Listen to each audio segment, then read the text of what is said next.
as Hal said, everybody is online in the digital world, so your website's not just a brochure that you put on your company, not just that you put on the website and then, a year or two later you quickly update it. It's got to be an interactive medium that is constantly updated.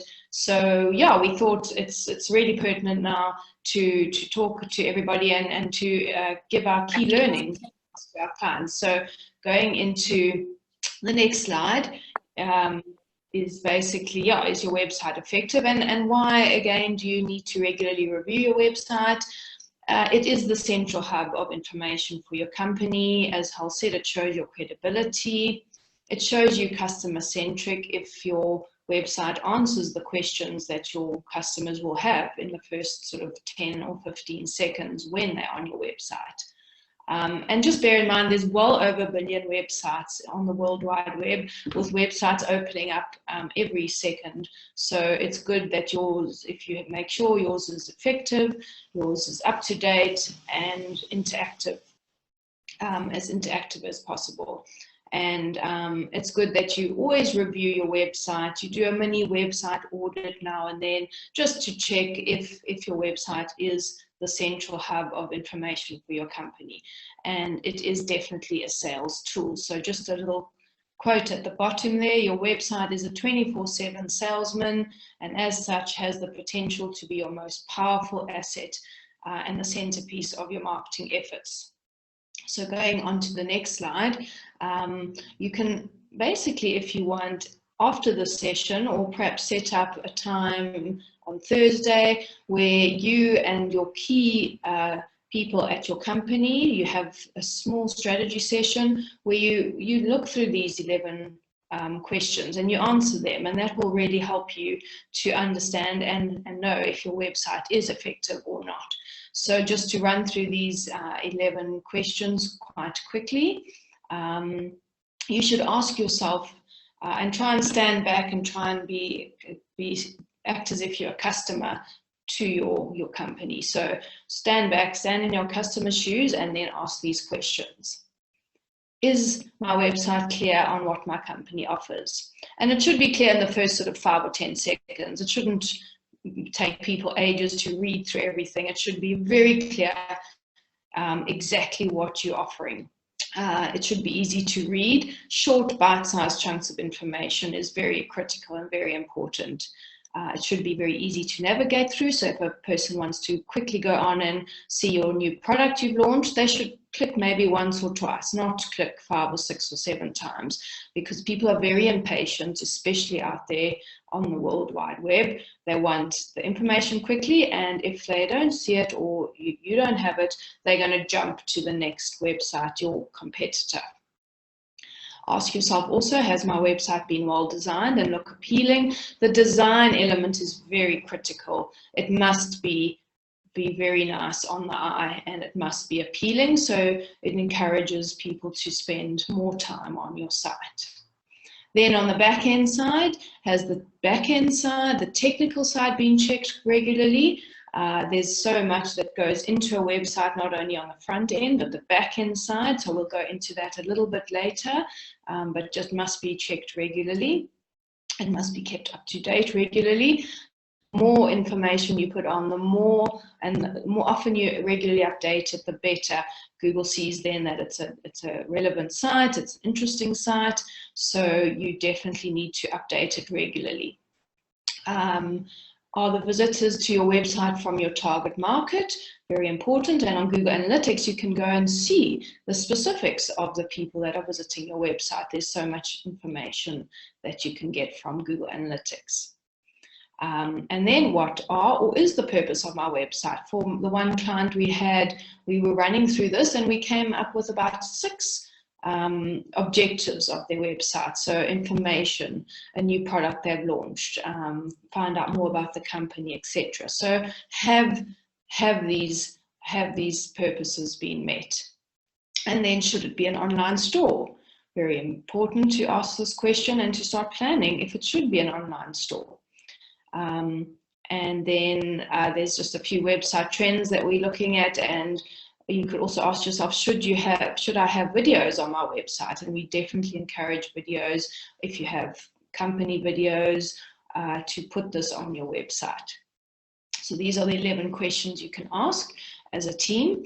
And just bear in mind, think of a website in 3 dimensions. So you've got the front end of the website, the face of your website. Then you've got the back end, the technical side of your website, and then you've got the analytics.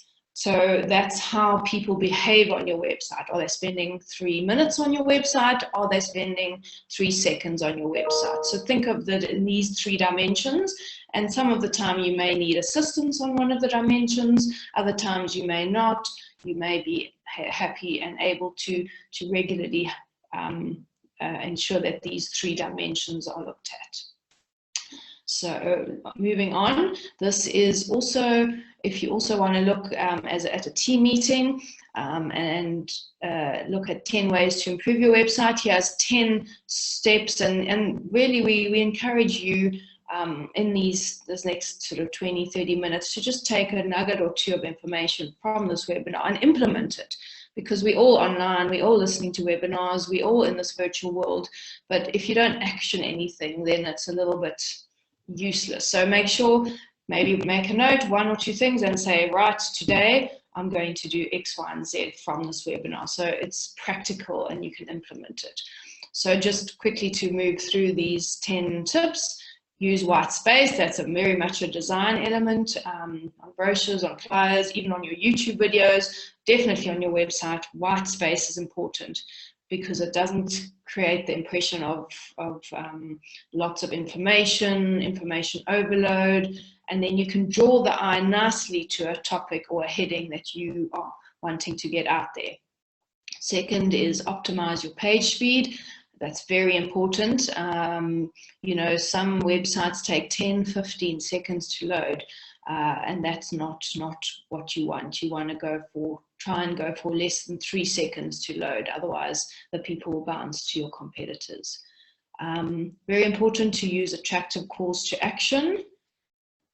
Use hyperlink differentiation. So instead of, say, one long hyperlink, you can go to bit.ly.com and create a very short hyperlink. So your website doesn't have too many, you know, blue underlined URLs. Segment the key information into bullet points. Use images wisely, and remember, you don't want to have 20-30 megabyte image on your website. You want to have low-res images so your speed is quick. Include well-designed written headlines. Keep your website pages consistent. So on your 5 or 6 pages of your website, they should look the same. So your customer or your visitor doesn't get confused and think they're on another website if perhaps one of your pages looks different. So it must be consistent. It must match your brand identity manual. 404s are when there's hyperlinks that get broken. So there's often 404s, and that will be when a person is on your website, they click on a hyperlink, and then suddenly it says this page can't be displayed. So that creates impatience and irritation. So you often need to catch those 404 errors on the back end side, and be responsive and mobile friendly. Obviously 50% of people are looking at your website on their mobile phone, so it must be mobile friendly. Nat, can I just jump in? Yeah. Guys, also just remember, optimizing your page speed. If it's too slow, Google actually penalizes you. So in terms of your Google ranking, that's also very important. And then your images on your website, ensure that you name them correctly, not just image 1, 2, 3. If it's a picture or an image of a roll-up, it should say a roll-up, executive roll-up, economy roll-up, so that when Google's searching, not only are they searching for those keywords, but they're looking at keywords within your images as well. So just something to consider when you are looking at that as well. Thanks, Hal. Yeah, definitely. There's so much to talk about in these 40 minutes, but definitely. Okay, then moving on to where does your website rank? So do an experiment. Type in the name of your company, www. whatever company name is, and then where are you listed? First, second, third, or fifth?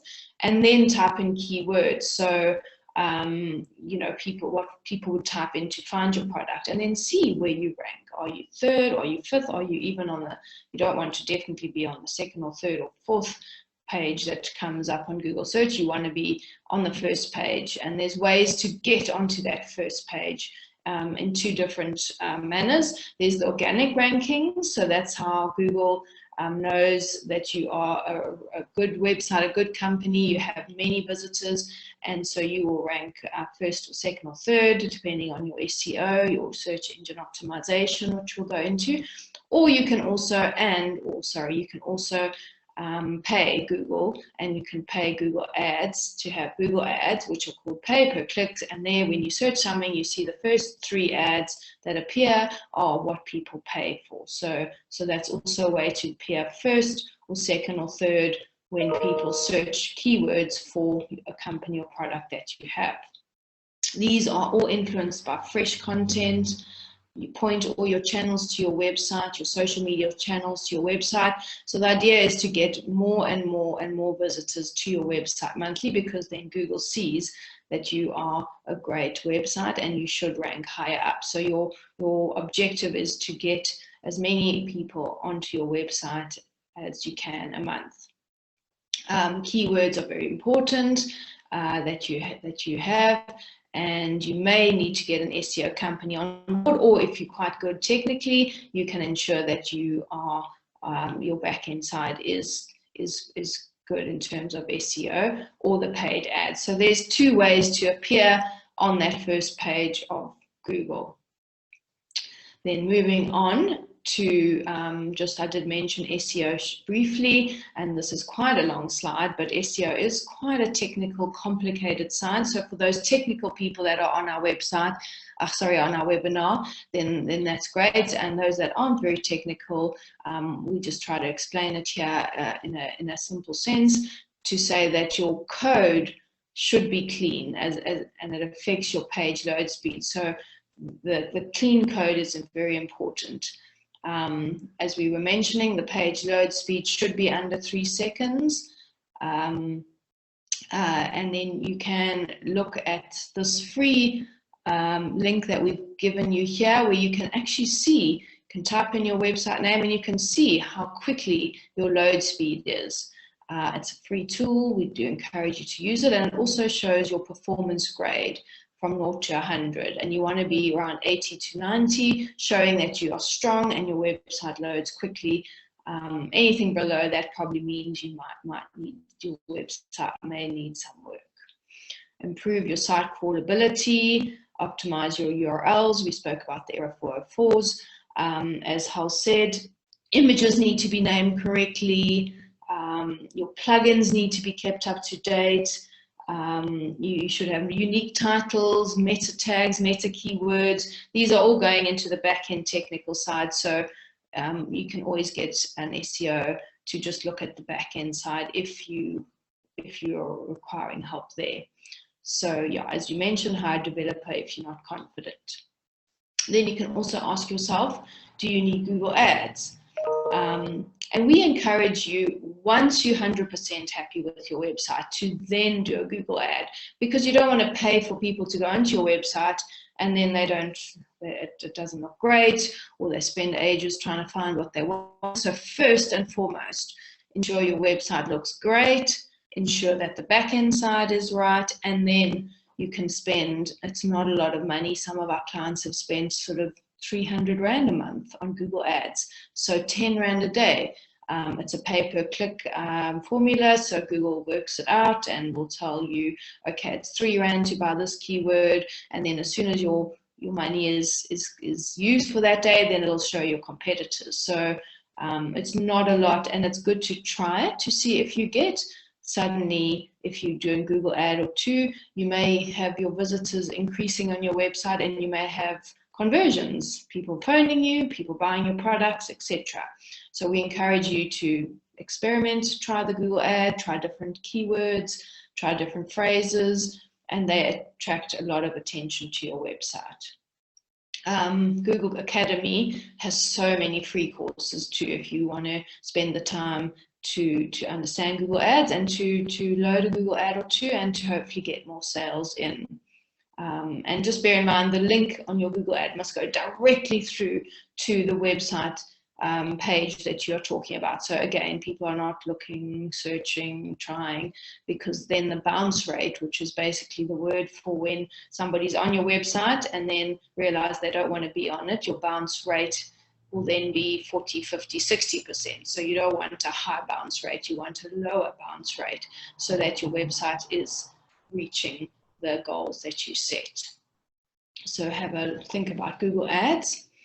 And then another, also quite a few things to mention here on this slide is you should then ask, should your website be an online store or an e-commerce store? So should you sell your products, your services on your website? Here's a little quote to bear in mind. Among retailers who are selling online, an average of 58% of their revenue now comes from online sales. So it is a medium you definitely want to invest in if it's relevant to your business. Of retailers surveyed, 1 in 6, all their revenue comes from online sales, and 36% say it's very likely they'll be on an online store in 2021 and beyond. Bear in mind, you don't have to choose, offer both. So an e-commerce site, and then also offer to have all your information on your website. You don't, as we said, have to choose. And we're seeing that online experiences are less of a replacement for in-person interactions, but more of a complement to them. So as we said, you don't have to choose, it's a complement, and it's the word that marketing and many people are using, and it's a good word called omni-channel, which means you must be represented on every single channel that your customer may be on for ease of convenience. So an omni-channel presence is definitely encouraged. To get selling online, you'll need to create an e-commerce website or an online ordering page. And Shopify.com is basically an e-commerce online platform, very affordable, very easy. It's something that you could look to do and have an e-commerce website, say next month. It's that quick and easy. So we do encourage you to look at Shopify.com if you want to have an e-commerce website where you sell your products. Nat, just a reminder, 10 minutes Eventbrite seems to have limited our time today, just so that you know. Okay, great. Thanks, Hal. I think we've got just a few more slides to look at. And then also just bear in mind, we're also thinking about the future trends. It's always good to be future orientated. So bear in mind social commerce, which is basically the use of social media to drive e-commerce purchases. So for example, Instagram shopping, where they have now tags on the beautiful images that Instagram have and that you show. So for example, on the right there, you can see a lovely jacket and there's a tag there, and you can go and buy that jacket if you would like. So that's something that's very, very forward thinking and encouraged if you have a very good Instagram following. Facebook shops, most of you know, marketplace, you can sell on Facebook as well, so just bear that in mind. Pinterest is also a way where you can also sell your products through their catalog. So just bear in mind social commerce and something you should start planning if this is relevant to your business.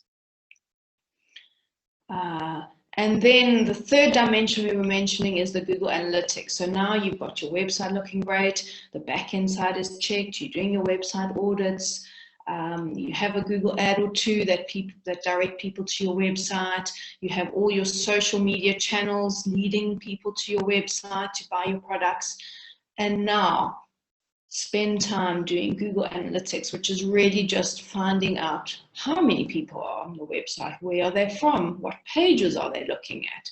You can get so much information and then make relevant changes.